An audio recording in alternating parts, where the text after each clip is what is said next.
કોંગ્રેસ હાઈકમાન્ડની નારાજગી અંગે VTV news પર મોટા સમાચાર। ગુજરાત કોંગ્રેસના નવનિયુક્ત જિલ્લા પ્રમુખોથી હાઈકમાન્ડ નારાજ છે। નવ જિલ્લા પ્રમુખો સામે કોંગ્રેસ હાઈકમાન્ડે નારાજગી દર્શાવી। ગીર સોમનાથ, અમરેલી, આણંદ સહિતના જિલ્લા પ્રમુખથી નારાજ છે। કોંગ્રેસ નેતા પ્રતાપ દુધાત અને પૂજા વંશ સામે હાઈકમાન્ડ નારાજ છે। આણંદ જિલ્લા કોંગ્રેસ પ્રમુખ અલ્પેશ પઢિયાર સામે પણ હાઈકમાન્ડ નારાજ હોવાનું સામે આવ્યું।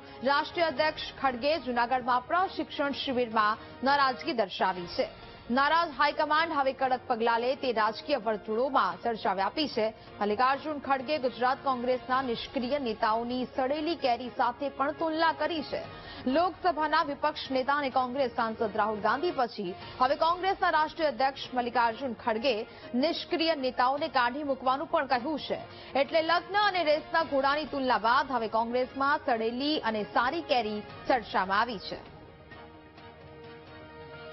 સંવાદદાતા દીપક વધુ વિગતો સાથે લાઈવ જોડાયા છે। દીપક, હવે અનેક એવા નેતાઓ છે કે જે નિષ્ક્રિય છે, હવે કોંગ્રેસ હાઈકમાન્ડની આ લોકો પ્રત્યે પણ નારાજગી વ્યાપી છે। શું કોઈ મોટી કાર્યવાહી થઈ શકે?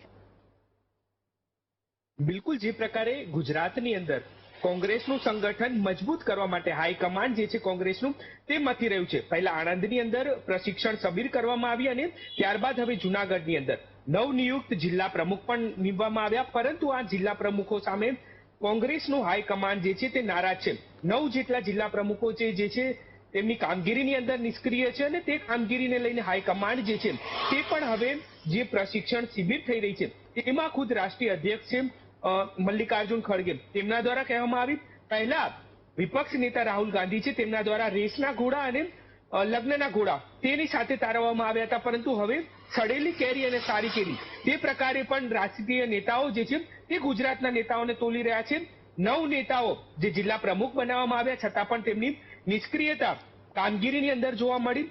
વોટ ચોર ગદ્દી છોડ તે કેન્દ્રીય જે કોંગ્રેસ છે તેના દ્વારા આખો મુદ્દો ચલાવવામાં આવ્યો, તમામ રાજ્યોની અંદર ચલાવવામાં આવ્યો, પરંતુ 9 જિલ્લાઓની અંદર આ જિલ્લા પ્રમુખો કે જેમની નવ નિયુક્તિ થઈ અને તેમને કામગીરી પણ કરવાની હતી પરંતુ તે નિષ્ક્રિય રહ્યા। સાથે જ 2 મોટા નેતાઓ કે જેમના નામ સામે આવી રહ્યા છે, પૂજા વંશ અને પ્રતાપ દુધાત, કે તેમની સૂચક હાજરી જે છે તે પણ નહોતી જોવા મળતી।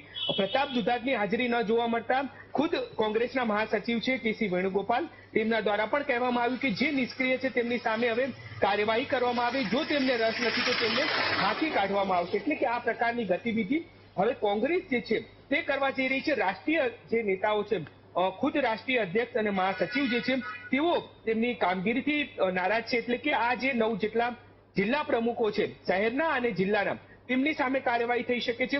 પ્રશિક્ષણ શિબિર કે જે નેતાઓને ફરી પ્રમુખ પદે હોદ્દા આપવામાં આવ્યા છે ને તે જો નિષ્ક્રિય રહેશે તો તેમની સામે ચોક્કસ કામગીરી જે છે તે નેતાઓ કરશે, કાર્યવાહી પણ કરી શકે છે। એટલે કે આ પ્રશિક્ષણ શિબિર ફરી સંગઠનને ઉભું કરવા માટે કરવામાં આવ્યું છે અને ક્યાંક સડેલી કેરી અને સારી કેરી જેવા નિવેદનો જે છે તે પણ સામે આવી રહ્યા છે નેતાઓ માટે।